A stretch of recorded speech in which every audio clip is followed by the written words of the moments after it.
The contract that destroyed a wedding. I'll never forget the day my fiancée dropped the bombshell that would change our wedding plans and my life forever. We were sitting in our cozy little apartment, surrounded by wedding bells and fancy dreams. She was excitedly flipping through a file on her laptop, a sly grin spreading across her face. Hey, babe, I've been doing some research, She said, her eyes sparkling with mischief. and I think we should consider signing a prenuptial agreement. My heart sank like a stone in water. Prenup, here we go. I thought I was about to witness a gruesome twist in a bad sitcom. I recall thinking, is she really asking me to sign away my happiness and 40% of my income? But my logical brain took over, and I asked her why. Well, She replied nonchalantly, I'm planning on being a stay-at-home mom after the wedding, and I figure it's only fair that you support me financially. My jaw dropped faster than a skydiver's parachute.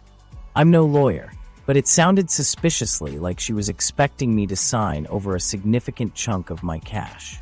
I tried to ask more questions, but she just wiggled her eyebrows and said it was an academic exercise to learn more about the law. Academic exercise?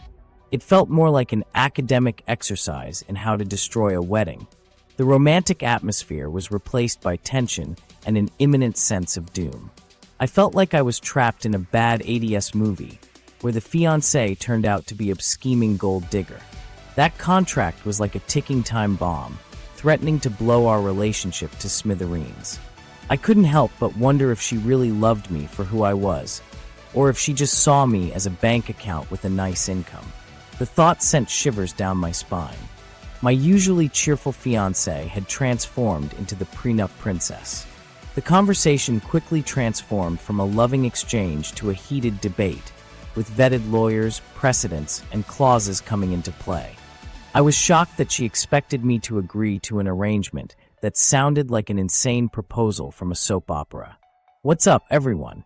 Before we dive into this absolutely insane story, make sure to smash that like button and subscribe if you enjoy relationship drama. Because boy, do I have a story for you today. First, let me introduce the players in this drama. There's me, your average 28-year-old guy working in tech. And then there's Chelsea. Well, that's not her real name, but we'll call her that to protect the innocent. Or not so innocent, as you'll soon find out. She's 26, and until recently, I thought she was the one. We had what I considered a perfect 3-year relationship. You know, the kind where everything seems to click, and you're both on the same page about wanting to get married before hitting the big 30. At least, that's what I thought until 24 hours before our wedding. But little did I know, my fiancée had a twist up her sleeve. As we sat down to discuss the details of our financial arrangements, she whipped out a contract that made my eyes widen in shock. It was a formal, multi-page document that stipulated for 40% of my gross income to be set aside for general household expenses and her personal needs. Apparently, she had been doing some research and concluded that being a stay-at-home mom was a full-time job that entitled her to a significant portion of my earnings. I tried to remain calm and explain that this wasn't how we had discussed our financial arrangements, but she just smiled knowingly, saying that I had agreed to the terms when we'd had our first meeting of the minds about our shared vision for the future. Needless to say, this conversation quickly devolved into a heated argument, with me insisting that we hadn't discussed any such thing, and my fiancé accusing me of being unsupportive and not taking our future seriously. It was a deal breaker in more ways than one, and I couldn't help but wonder what other surprises our relationship held in store for us. Looking back, it's hard not to laugh at the absurdity of it all. The fact that our romance had taken a turn for the dramatic, involving contract law and income shares. But what struck me most was the way our financial issues brought out the complexities of our relationship. It forced us to confront the expectations, assumptions, and values we each brought to the table, and it was a cracking good story to tell, too. Let's rewind to the beginning. After dating for 1 year, Chelsea moved in with me. Everything was perfect. We were that couple that made others roll their eyes because we seemed so in sync. We had the same goals, the same dreams, or so I believed. During one of our heart-to-heart talks about the future, Chelsea expressed her desire to be a stay-at-home mom after we had kids. I was completely on board with this. I mean, I work in tech, make good money, and we both agreed she'd keep working until we had our first child. It seemed like a solid plan, right? I still remember the day my fiancé and I started talking about our dream wedding. We were both sun-kissed and still on a honeymoon from the engagement. That is, when we began poring over ideas for our big day. We envisioned a lavish affair with all our friends and family, complete with a gourmet 5-course meal and a live band that played our favorite love songs. But little did I know, things were about to take a dramatic turn, and not in a romantic, fairy tale kind of way. As we started making concrete plans, I began to notice my fiancé's behavior was changing. She was becoming increasingly possessive and calculating, constantly talking about how she wanted to take care of me and secure our financial future. At first, I brushed it off as newlywed nerves, but deep down I knew something was amiss. It wasn't until we stumbled upon a contract in her bag that the full extent of her plans became clear. She wanted me to sign away 40% of my income to her, citing her desire to be a stay-at-home mom and manage our finances. I was taken aback. Wasn't this the same woman who had just spent hours agonizing over the color palette for our dream wedding? Didn't she know that I had sacrificed my social life for her, essentially putting my own dreams on hold to be with her? As it turned out, her vision for our future was much darker than I had ever imagined. It wasn't about raising a family together or building a life filled with love and laughter. It was about control and manipulation. The contract was just the beginning, a veiled attempt to tie me down and enslave me to her every whim. Looking back, I realized that I was so blinded by love and the promise of a perfect fairy tale that I ignored the warning signs. I put on a pair of rose-tinted glasses, convinced myself that she just wanted to ensure our financial security, and continued down the path of self-destruction. But now, as I look back on that fateful night when I discovered the contract, I'm grateful for the wake-up call. It was like a swift kick to the gut, a harsh reminder that love and possessiveness are two very different things. I took a hard look at myself and realized that I deserved better, to be treated with respect and autonomy, not as a meal ticket or a means to pad her bank account. The dream wedding is just a memory now, a relic of a time when I was naive and in love. But I've come out stronger on the other side, wiser and more cautious in my pursuit of true love. And as for my ex-fiancée, let's just say she's single now, and her dream of financial freedom won't happen anytime soon. But here's where things get wild. The night before our wedding, yes, you heard that right, the night before, Chelsea comes to me with this contract. Not just any contract, mind you, but a legally binding document demanding 40% of my monthly income to be transferred directly to her account for her future security. Now let me ask you this.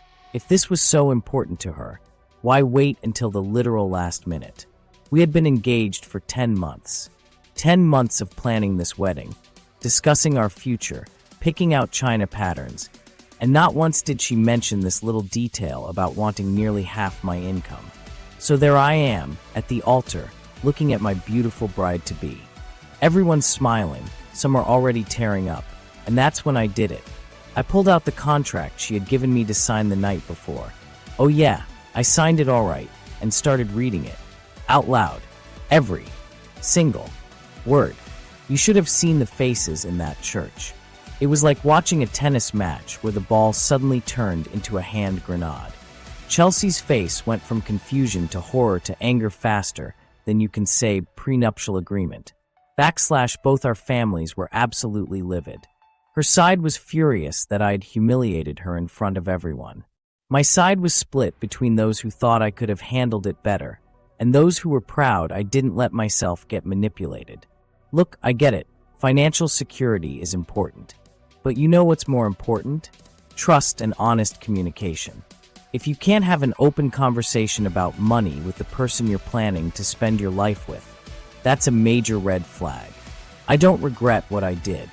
Sure, Maybe reading the contract at the altar was a bit dramatic, but sometimes you need to make a statement. This wasn't just about money, it was about trust, respect, and being honest with each other. As I reflect on the experience with my fiancé's surprising contract proposal, I've come to a few valuable conclusions that I'd like to share with the world, or at least my future readers. Firstly, I've learned that it's essential to communicate effectively with your partner about finances and goals before tying the knot. It's not just about love, it's also about mutual respect and understanding of each other's life choices. If my fiancée had mentioned her desire to stay at home and manage the household, I would have appreciated the openness and offered my support. Instead, I got a surprise and an attempt to sign away 40% of my income. Talk about a romantic gesture. Secondly, I've learned that laughs, tears, and a good mediator, or two, can go a long way in resolving conflicts. When my fiancé showed up with a contract, I thought the world had come to an end, dramatic much. But in reality, we talked it out, shared our feelings, and laughed about the absurdity of the situation. Who knew that our stay-at-home mom life plan would almost result in a prenup? Thirdly, I've learned that true love means compromise and empathy. As we navigated this unexpected conversation, I came to realize that my fiancé's idea of a stay-at-home mom wasn't a greedy plot to drain my bank account, but rather a genuine desire to spend quality time with me and our future children. Who wouldn't want that? Lastly, I've learned that writing about these ridiculous situations can be a fantastic way to maintain a sense of humor and perspective. As I look back on the contract debacle, I chuckle at the absurdity of it all. Who knows what's next for us? Perhaps we'll make a documentary or a sitcom. Stranger things have happened, right? Ultimately, the experience has taught me the importance of flexibility and open communication in any relationship.